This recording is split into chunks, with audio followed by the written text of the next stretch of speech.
A finales de los 70s, el movimiento punk rock buscaba romper con todo lo establecido en el rock and roll y regresar la música a sus inicios. Si bien los punk rockers promovían el hágalo usted mismo, fueron pocas bandas las que se animaron a publicar su material de manera independiente. A continuación, les presento una pequeña historia de los lanzamientos independientes en la época dorada del punk británico. A principios de los años 50, las disqueras norteamericanas no querían arriesgarse contratando a artistas provenientes de la naciente escena del rock and roll. Este nuevo estilo musical era visto como una vulgaridad. Sin embargo, la juventud no pensaba lo mismo y poco a poco estos sonidos producidos por guitarras eléctricas ganaron gran popularidad. En febrero del 52, el sello independiente Sun Records fue inaugurado con la intención de dar a conocer a artistas que interpretaban este estridente nuevo sonido llamado rock and roll. Entre sus filas encontramos a Jerry Lee Lewis, Carl Perkins, Roy Orbison y Elvis Presley. Aproximadamente un 50% de los grupos de rock and roll de mediados de los 50 habían lanzado su música a través de sellos independientes. Como puedes imaginarte, las ventas fueron todo un éxito. La industria musical se percató de que el rock and roll era un negocio de verdad. Entonces, las grandes disqueras comenzaron a interesarse en contratar a rockeros. Algunos años después, el Reino Unido dio a luz a una caótica escena musical que parecía estar protestando contra algo. La respuesta sobre la inconformidad que estos grupos experimentaban variaba dependiendo a quién se lo preguntaras. Una banda sobresalía del resto, esto debido a sus escándalos. En ningún momento los Pistols pensaron en lanzar música de manera independiente. Malcolm McLaren, su creador y manager, estaba obsesionado con el dinero, y la manera más fácil de obtenerlo era a través de un contrato discográfico. Malcolm hizo todo lo posible para que su banda fuera firmada por un gran sello capitalista, a pesar de que los Pistols hablaban sobre el anarquismo. Esto me recuerda a un cover que una verdadera banda anarquista proveniente de España realizó sobre una canción de los Pistols. Ellos se encargaron de traducirla al español. En ella podemos encontrar el siguiente verso: los rebeldes son ingenuos, cantan revolución, sin saber lo que significa, pero queda bien en la canción. En fin, finalmente Virgin se arriesgó a firmar a la banda de Malcolm después de que ésta fuera rechazada por un montón de disqueras.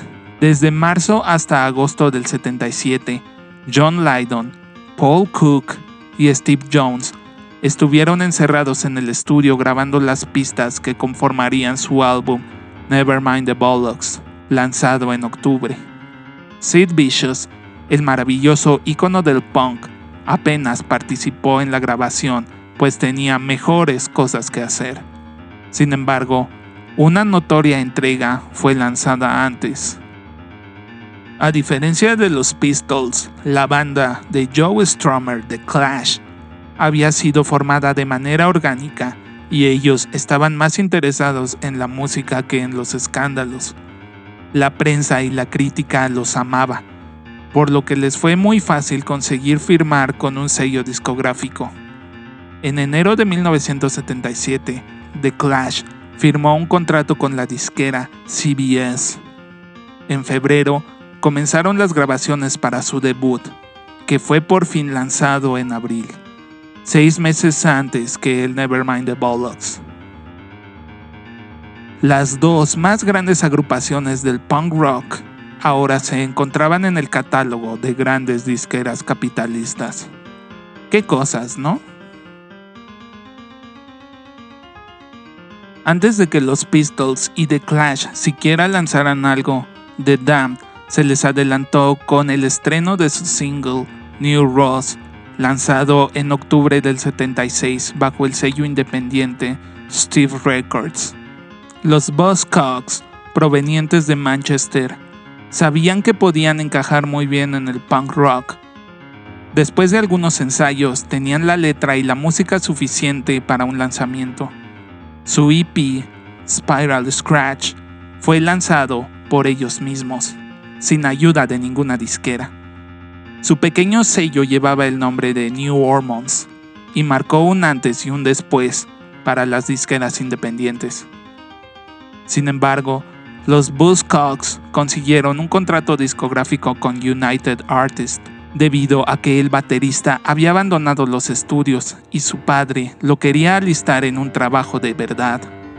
Así fue como la banda optó por inclinarse hacia una disquera y obtener dinero para conservar a todos sus integrantes. Esto no detuvo las actividades de New Hormones. El sello se encargó de lanzar algunos trabajos post-punks de bandas como Dislocation Dance, Lotus, Diagram Brothers y The Decorators. El post-punk no tenía miedo a las disqueras independientes, ni siquiera temía lanzar música a través de sus propios artistas. Pero antes de hablar de esto, es menester mencionar a una banda cuyo único propósito fue grabar y lanzar sus canciones por su cuenta. The Desperate Bicycles fue una banda fundada en 1977 en Londres. Ellos lanzaban su material de manera independiente. No te preocupes si no has escuchado hablar de ellos. Toda su carrera transcurrió en el underground, a pesar de ser música melódica y verdaderamente agradable. Recuerda que puedes convertirte en miembro del canal y tener acceso anticipado a los estrenos, menciones honoríficas y encuestas exclusivas. Solo tienes que dar clic en el botón Unirte.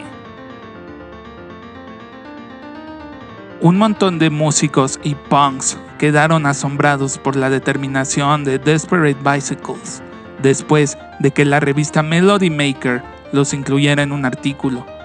Daniel Miller era un lector ávido de aquella revista.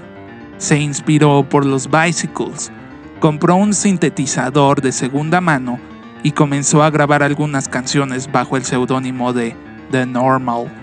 Miller lanzó un par de singles que distribuyó a través de algunas tiendas de discos en Londres. Este material fue lanzado bajo el sello Mute Records.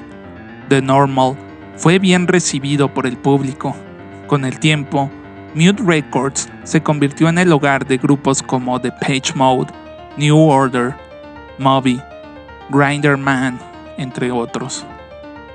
Rough Trade, una cadena de tiendas que distribuía material de The Normal y Desperate Bicycles, se decidió por incursionar en el mundo de las discográficas. Fast Product fue una discográfica independiente enfocada en los productos artísticos que fusionaban el rock and roll con corrientes poco usuales. El post-punk encajó muy bien en esta visión. Bandas del norte de Inglaterra, como The Mekons, Human League y Gang of Four, fueron reclutadas por ellos.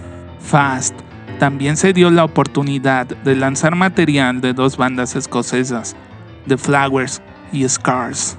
Swell Maps llevaba 5 años componiendo música hasta que por fin, en 1977, lanzó 200 copias de su debut, Read About Simon, bajo el sello Rather. Esta banda creía que todas las agrupaciones se arruinaban cuando dependían de presentaciones en vivo y de lanzamientos de material para ganarse la vida. Estas fueron palabras de profeta. Cuando Swell Maps estaba alcanzando gran notoriedad, se separaron. Ellos no querían depender de la música para ganarse la vida. Factory Records fue fundada por el presentador de televisión Tony Wilson, quien había asistido a Cambridge. Tony amaba estas nuevas corrientes musicales nacientes. Se encargó de conseguir a un diseñador que plasmara una buena identidad visual para la disquera que tenía en mente. Su primer lanzamiento, titulado Factory Sample, fue un doble EP que recopilaba algunas canciones de Dorothy Column, Cabaret Voltaire y Joy Division. Estas 3 bandas formaron parte de la productora de Tony en algún momento. Factory se posicionó como una de las disqueras más populares en el Reino Unido. Según Wilson, las bandas no firmaban ningún contrato y eran libres de abandonar el sello cuando quisieran, y aún así retendrían los derechos de su música. Este breve relato solo nos demuestra la determinación de algunos músicos para lanzar su música sin importar el dinero. Pero dime, ¿tú qué opinas? Gracias por llegar al final. No olvides dar like y suscribirte. Que tengas buen día.